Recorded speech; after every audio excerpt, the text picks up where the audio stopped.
আমার একটা চাকরি হওয়ার সম্ভাবনা আছে, কিন্তু ঘুষ ছাড়া সম্ভব নয়, তবে চাকরিটা খুব প্রয়োজন, এখন ঘুষ দিয়ে কি নেওয়া জায়েজ হবে? এরপর প্রশ্ন হলো, আমরা জানি পশ্চিমে আমাদের কেবলা, কিন্তু বিভিন্ন আলেমগণ নামের সাথে হুজুর কেবলা লাগান, এটা কি জায়েজ আছে কিনা? একটি শোনা কথা, যখন স্বামী মারা যায় স্ত্রী নাকি তার রুমে যেতে পারে না। আমাদের দুনিয়ার পথে চলার পথে কাজকর্ম চলাফেরা যদি কাউকে কোনো রকম ভাবে আঘাত দিয়ে থাকি, তাহলে কি আমরা ওই লোকের কাছে ক্ষমা চাইবো নাকি আল্লাহর কাছে ক্ষমা চাইবো?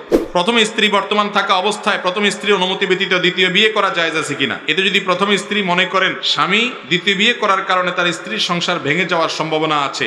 এরপর প্রশ্ন হলো, আমরা জানি পশ্চিমে আমাদের কেবলা, কিন্তু বিভিন্ন আলেমগণ নামের সাথে হুজুর কেবলা লাগান, এটা কি জায়েজ আছে কিনা? ভাই, কেবলা শব্দের অর্থ আসলে সামনে। কেবলা শব্দের অর্থ কি? সামনে। সাধারণত আমরা কাবাকে সামনের দিকে রেখে নামাজ পড়ি, এটা যেহেতু সামনে থাকে এই জন্য এটার নাম কি? কেবলা, যেহেতু সামনে থাকে। তো এখন অনেক হুজুর আছেন যে হুজুরদের পিছ দেয়া যায় না, তাদের সামনে দিয়েই চলতে হয়, আছে না? যে তাদের সাথে সাক্ষাৎ করার পর এরকম পিছের দিকে উল্টা দিকে হাঁটা লাগে, কারণ বাবারে কি দেয়া যায় না? পিঠ দেওয়া যায় না। এরকম অনেক বাপ আছে কি নাই? এই বাপগুলার সন্তানও অনেক অগণিত, ওই সন্তানদেরও আবার বাপের ঠিক ঠিকানা নাই, জন্মদাতা বাপও আছে আর এরকম বহু বাপও আছে। যাই হোক, আল্লাহ আমাদের ভাইদের হেদায়েত দান করুক। কিন্তু এইরকম কোন ব্যক্তিকে কেবলা বানানো বা তাকে কেবলা মনে করা, কোন পীরকে কোন মানুষকে কেবলা বানানো বা তাকে কেবলা মনে করা, এটা কোনো সঠিক কাজ হতে।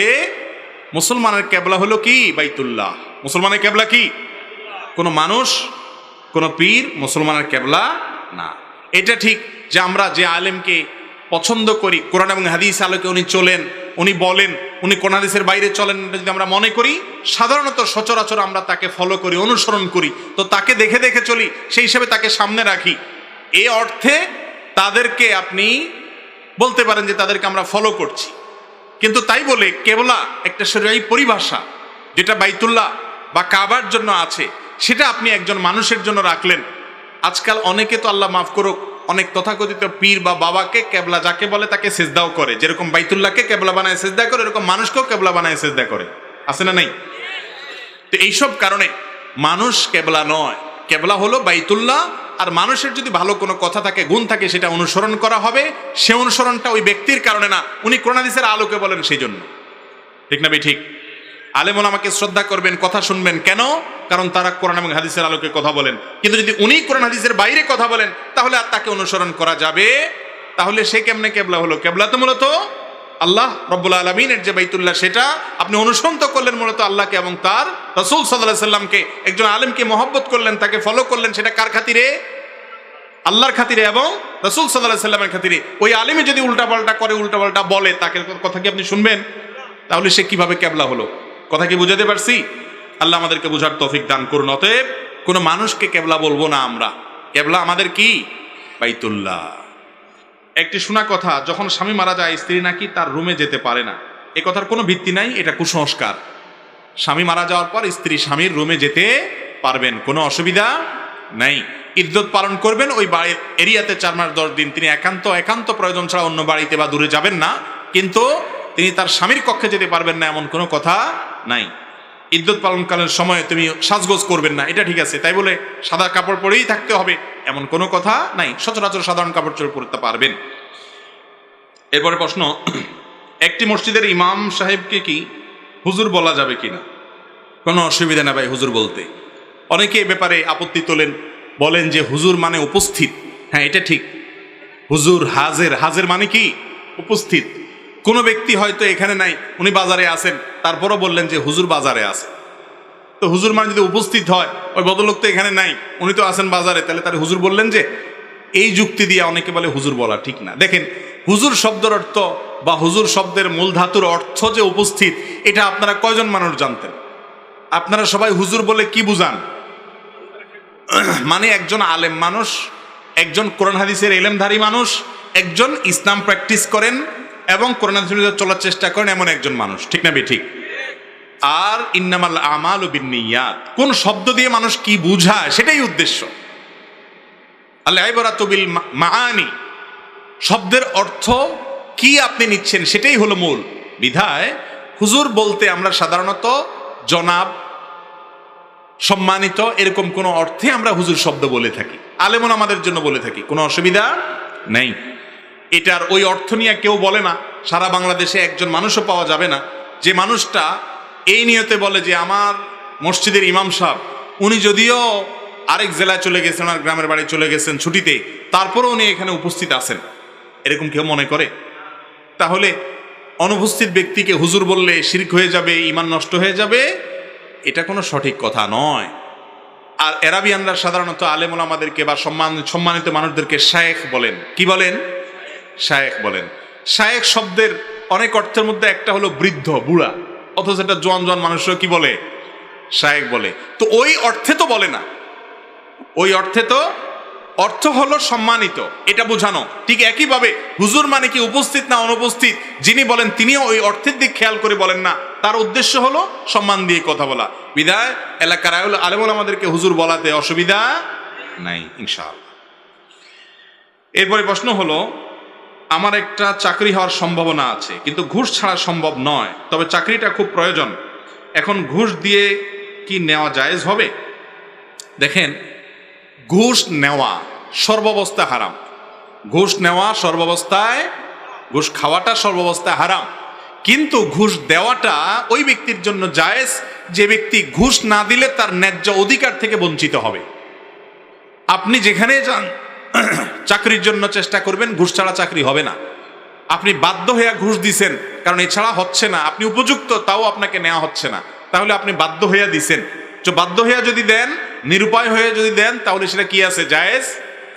কিন্তু আমাদের সমাজে আজকাল বেশিরভাগ মানুষ আমরা বাধ্য হয়ে ঘুষ দেই বা না দেই, অনেক সময় সাইদাও ঘুষ দেই। সরকারি অফিসার বেচারারা এখন আজকাল আর চাওয়া লাগে না, চাওয়ার আগেই আমরা কি দিয়ে দেই? বলি ভাই খুশি মনে দিছি, খুশি মনে। বুঝতে পারছেন? একবার যাত্রাবাড়ি দিয়ে কোথাও যাচ্ছিলাম, এক পুলিশ আমার গাড়ি থামাইছে, কোনো অসুবিধা নাই, তারপরেও সে বলতেছে হুজুর বুঝে নিত 100টা টাকা দেন। তো আমি বললাম এটা জায়েজ হবে আপনার জন্য? না হুজুর, আমি ঘুষ খাচ্ছি না, তো আপনি হাদিয়া দেন আমারে। সে আমারে মাসালা শিখাইতেছে, আমি তারা হাদিয়া দিতাম, তাহলে তার জন্য জায়েজ হবে। তো আল্লাহর অনেক বান্দা আছেন এরকম, আবার অনেক মানুষ আছে যে পুলিশ বেচারা ঘুষ চাওয়াও লাগে না, বরং উল্টা সাইদা দেয়। বিশেষ করে অবৈধ সুবিধা নেওয়ার জন্য ঘুষ। ড্রাইভিং লাইসেন্স পাইতে এতদিন লাগবে, পাসপোর্ট পাইতে এতদিন লাগবে, আপনার দরকার আরো তাড়াতাড়ি, এই জন্য ঘুষ দেন। এই যে ওয়াজ মাহফিল, অনেক ওয়াজ মাহফিলের আয়োজক কমিটি আছে যে থানায় ঘুষ দিয়ে পারমিশন আনে, আছে না নাই? তাহলে এতে কি সওয়াব হবে না গুনাহ হবে? গুনাহ হবে। আপনি যদি আল্লাহরে বলেন আল্লাহ তোমার কাজের জন্য তো 2 নম্বরই করছিলাম, মায়ের আরো ডবল পড়বে। আল্লাহ বলবে আকাম করছোস তো করছোস আবার আমার নাম দিয়া, ঠিক না? ঠিক। অতএব এগুলো করা যাবে না। তবে হ্যাঁ, নিরুপায় অবস্থায় আছেন যে আপনার ন্যায্য অধিকার কিন্তু আপনাকে বঞ্চিত করা হচ্ছে, ঘুষ ছাড়া ফাইল ছাড়বে না, আপনি বাধ্য হয়েছেন, এখানে দিয়েছেন, আপনার গুনাহ হবে না ইনশাআল্লাহ।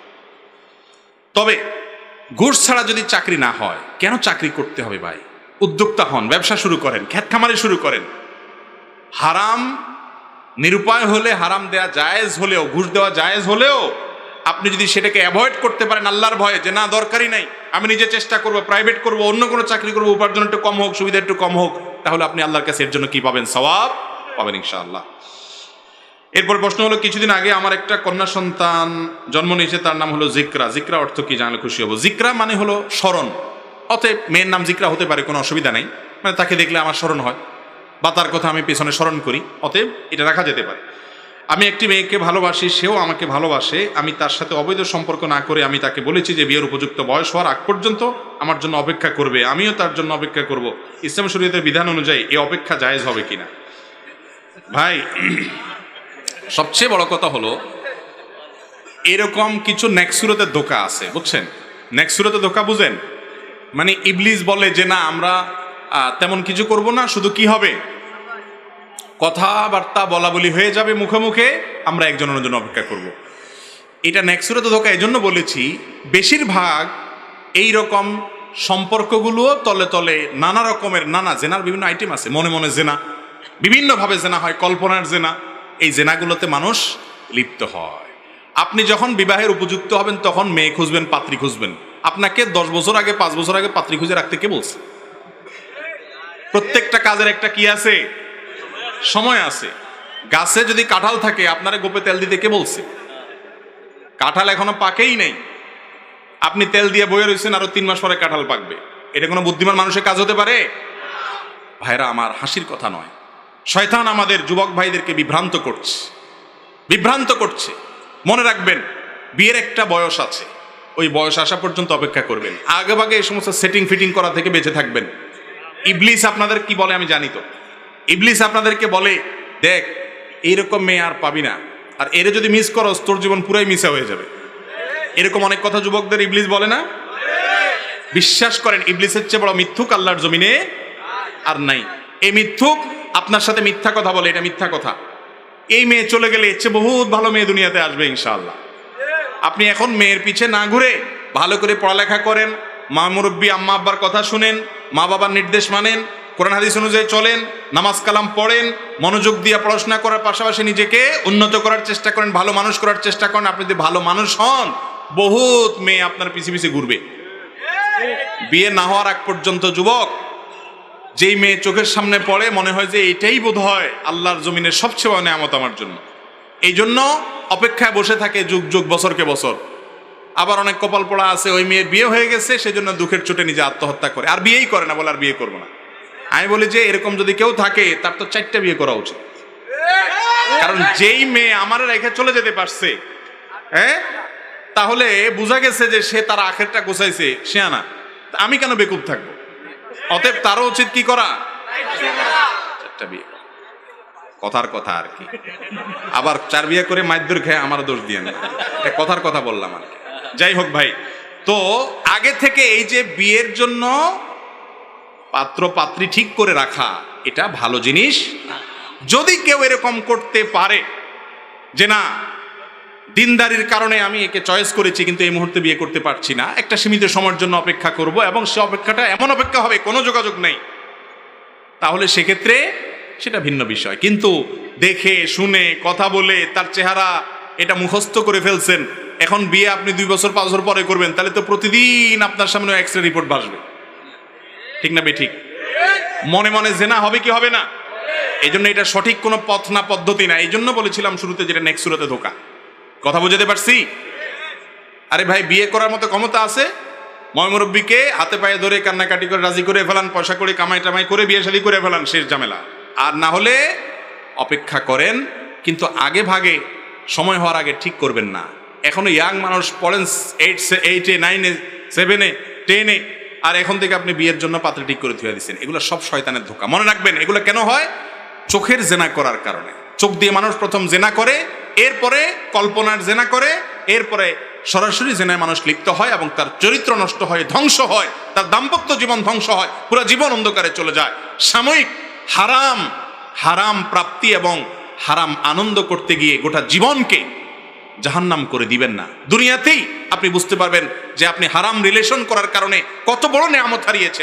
আমি জানি ক্লাস 7, 8 থেকে নিয়ে একবারে টপ লেভেল পর্যন্ত আজকাল বেশিরভাগ যুবক বা শিক্ষার্থীরা তাদের চরিত্রকে হেফাজত করতে পারছে না।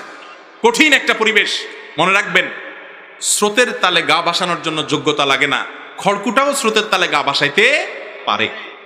স্রোতের বিপরীতে চলতে হলে সাহস লাগে, বাপের বেটা হওয়া লাগে। সবাই নষ্টামির পথে গা ভাসায় দিচ্ছে, আপনি চরিত্রকে হেফাজত করার জন্য সংকল্প করেন, চেষ্টা করবেন তো ইনশাআল্লাহ। অতএব শয়তানকে এই সমস্ত প্রশ্রয় দিবেন না।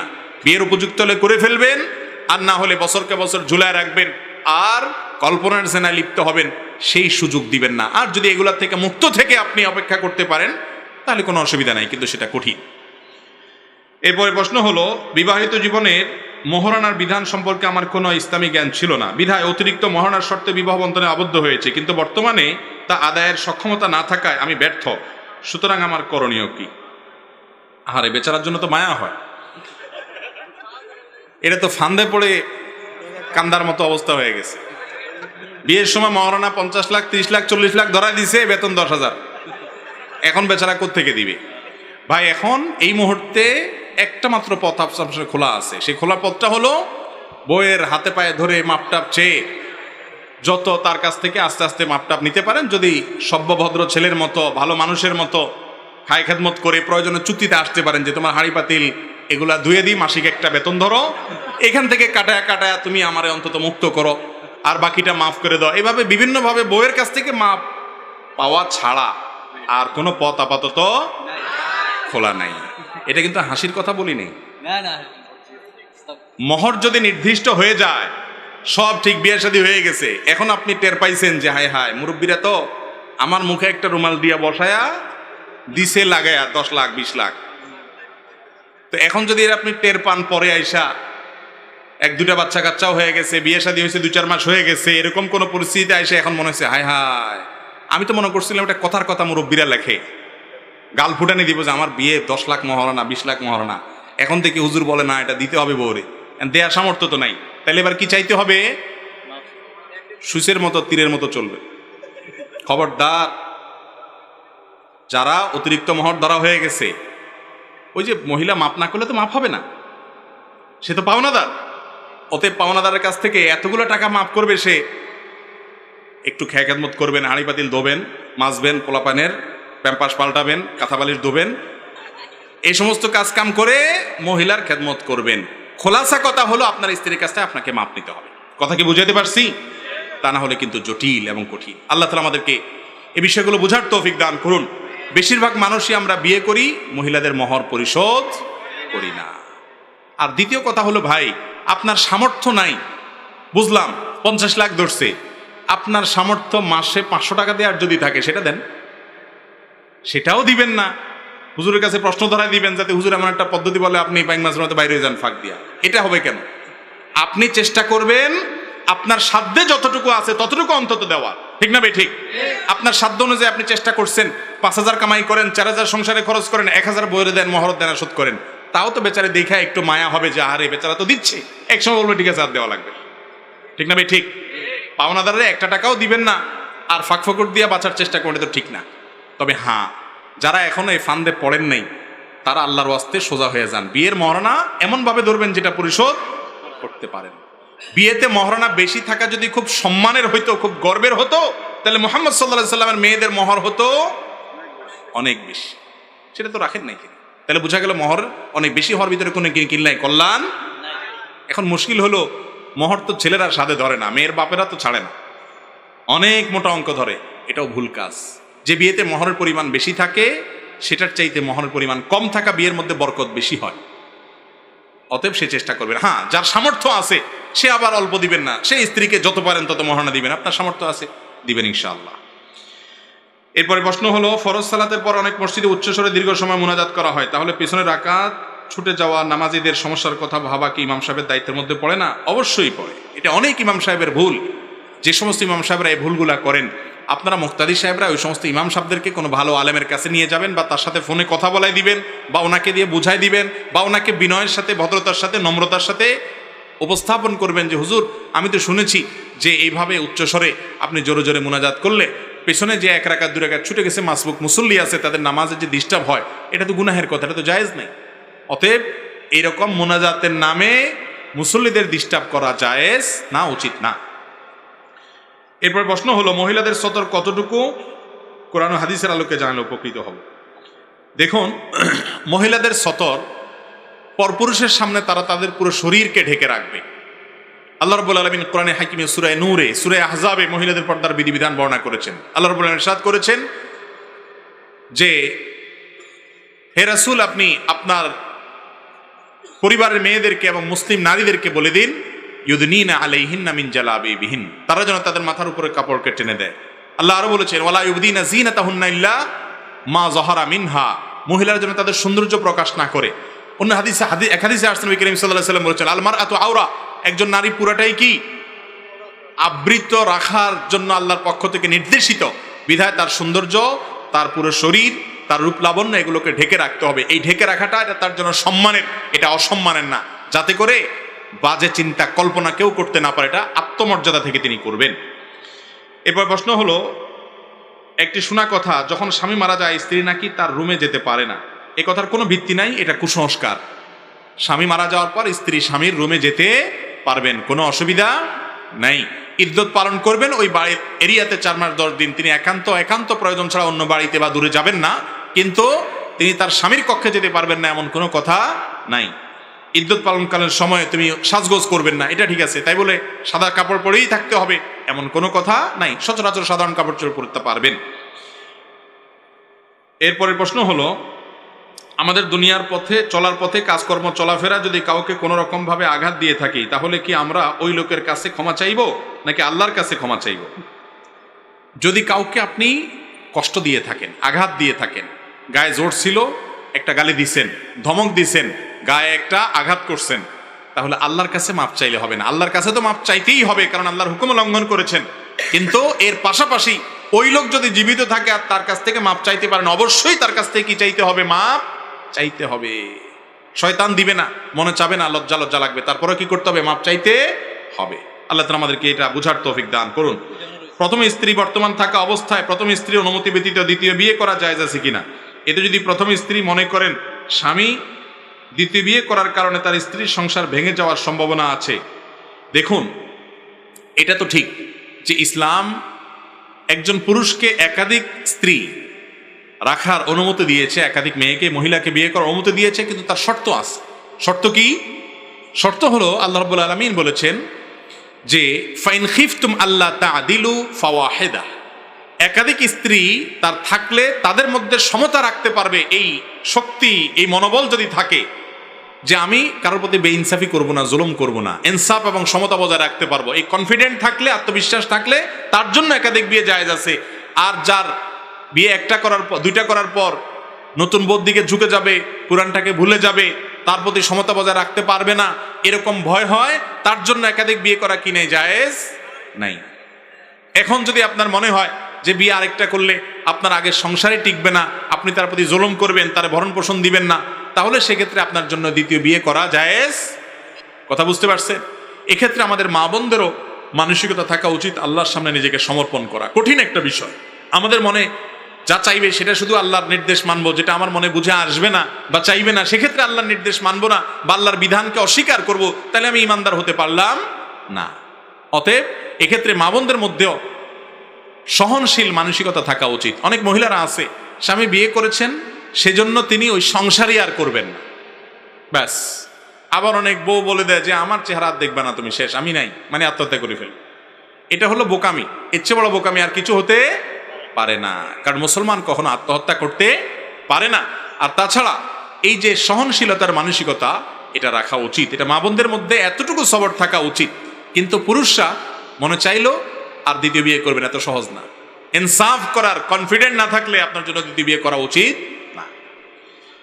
বর্তমানে আমাদের সমাজের অধিকাংশ চুল দাড়ি পাকা মুরব্বী এখানে সেখানে দোকানপাটে বসে অন্যের সমালোচনা নিয়েই ব্যস্ত থাকে, এ ব্যাপারে কোরআন হাদিসের ব্যাখ্যা কি? দেখুন, একটু আগে আমরা বলেছি দোকানপাটে আড্ডা দেওয়া মুরব্বী চাচারা, এটা একটা বড় ধরনের বদ অভ্যাস, বিশেষ করে